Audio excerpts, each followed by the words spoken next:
कभी सोचा है कि एक ऐसा मॉनसून आए जो सिर्फ बारिश ना लाए बल्कि अपने साथ कहर लेकर आए? साल 2025 में भारतीय उपमहाद्वीप ने कुछ ऐसा ही देखा था। आज हम उसी सुपर मॉनसून की कहानी को परत दर परत समझेंगे। एक ऐसी बारिश जिसने सचमुच सब कुछ बदल कर रख दिया। जी हाँ, ये कोई मामूली बारिश नहीं थी। 2025 का मानसून एक हमले जैसा था। कुदरत की एक ऐसी जबरदस्त ताकत का प्रदर्शन जिसने अपने रास्ते में आई हर चीज को तहस नहस कर दिया। और इस तबाही के जो मानवीय कीमत थी वो तो होश उड़ाने वाली थी।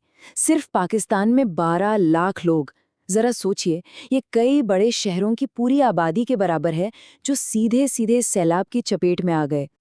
और आर्थिक नुकसान वो भी कुछ कम नहीं था। कल्पना कीजिए, सिर्फ एक भारतीय राज्य को 2753 करोड़ रुपए से ज्यादा का नुकसान झेलना पड़ा। ये रकम इस संकट की आर्थिक गहराई को दिखाती है। तो सवाल ये उठता है कि आखिर ऐसा हुआ कैसे और इसका असर क्या-क्या हुआ, और सबसे जरूरी बात, हम आगे क्या कर सकते हैं। इन्हीं 3 हिस्सों में हम आज इस पूरी कहानी को समझने वाले हैं। तो चलिए अब जरा गहराई में उतरते हैं। सबसे पहले ये समझना बहुत ज़रूरी है कि मौसम के लिहाज से आखिर ऐसी कौन सी परिस्थितियां बन गई थी जिन्होंने इस सुपर मॉनसून को जन्म दिया। देखिए, ये सब कुछ एक बहुत ही घातक मिश्रण था। मॉनसून न सिर्फ एक हफ्ते से ज्यादा पहले आ गया, बल्कि तूफान की रफ्तार से आगे बढ़ा। ऊपर से पश्चिम से आने वाली हवाओं, जिन्हें हम वेस्टर्न डिस्टर्बेंस कहते हैं, से उसे और ज्यादा नमी मिल गई। और गर्म समुद्रों ने तो जैसे आग में घी का काम कर दिया। ये सच में एक परफेक्ट स्टॉर्म था। इस तबाही के पीछे एक बहुत बड़ा विलन था, एटमॉस्फेरिक रिवर्स। इसे ऐसे समझिए कि आसमान में पानी की विशाल नदियां बह रही हैं, जो ग्लोबल वार्मिंग की वजह से अब और भी ज्यादा पानी से लबालब भर गई हैं। 2025 में इन्हीं नदियों ने अचानक और भयानक बारिश की थी। और इन सब के पीछे जो एक बड़ी ताकत काम कर रही थी, वो है क्लाइमेट चेंज। देखिए, हवा गर्म हो रही है तो वो ज्यादा नमी सोख रही है।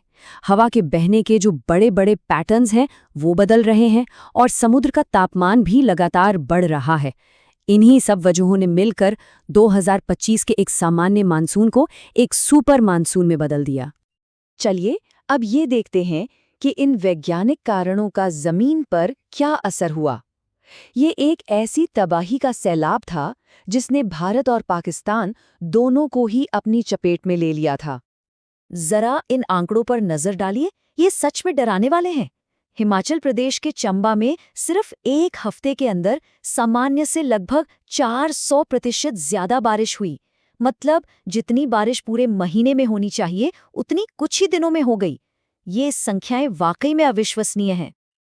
और उन हैरान करने वाले आंकड़ों का नतीजा ये था, 150 से ज्यादा मौतें, दर्जनों लोग लापता और पूरे राज्य में बाढ़ और जमीन खिसकने की सैकड़ों घटनाएं।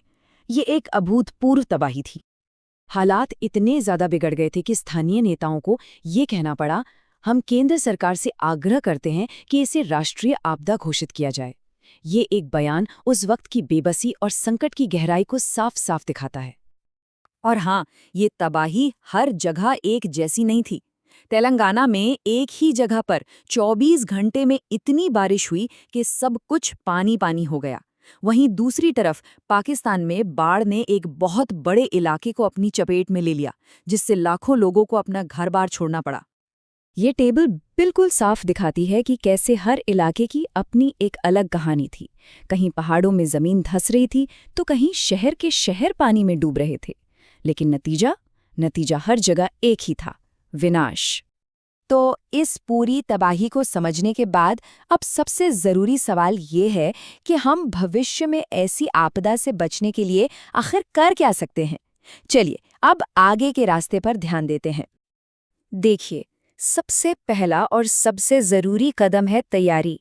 हमें डॉपलर रडार और एआई जैसी मॉडर्न टेक्नोलॉजी का इस्तेमाल करना ही होगा, ताकि हम बारिश का बिल्कुल सटीक अनुमान लगा सकें। और ये चेतावनियां हर एक इंसान तक उनकी अपनी भाषा में और सही समय पर पहुंचें। दूसरा कदम है अपने शहरों और गांवों को मजबूत बनाना। हमें ऐसे शहर बसाने होंगे जो भारी से भारी बारिश को भी झेल सकें। इसका सीधा सा मतलब है बेहतर नाले, नदियों के आसपास अवैध निर्माण पर रोक और सुरक्षित सड़कें और रेलवे लाइनें। और आखिर में हमें लंबे समय के बारे में सोचना होगा। हमें कुदरत के साथ मिलकर काम करना होगा। तालाबों और झीलों जैसे जो नेचुरल स्पंजेस हैं, उन्हें फिर से जिंदा करना होगा ताकि वो बाढ़ का अतिरिक्त पानी सोख सकें। और क्योंकि नदियां सरहदों को नहीं मानती, इसलिए पड़ोसी देशों को भी साथ मिलकर काम करना ही होगा। तो 2025 का मॉनसून सिर्फ एक प्राकृतिक आपदा नहीं थी, बल्कि वो एक चेतावनी थी, एक इम्तिहान जिसने हमारी सारी कमजोरियां दुनिया के सामने लाकर रख दी। अब असली सवाल ये है, क्या हम अगली परीक्षा के लिए तैयार हैं? क्योंकि मौसम का अगला इम्तिहान शायद इससे भी ज्यादा मुश्किल हो।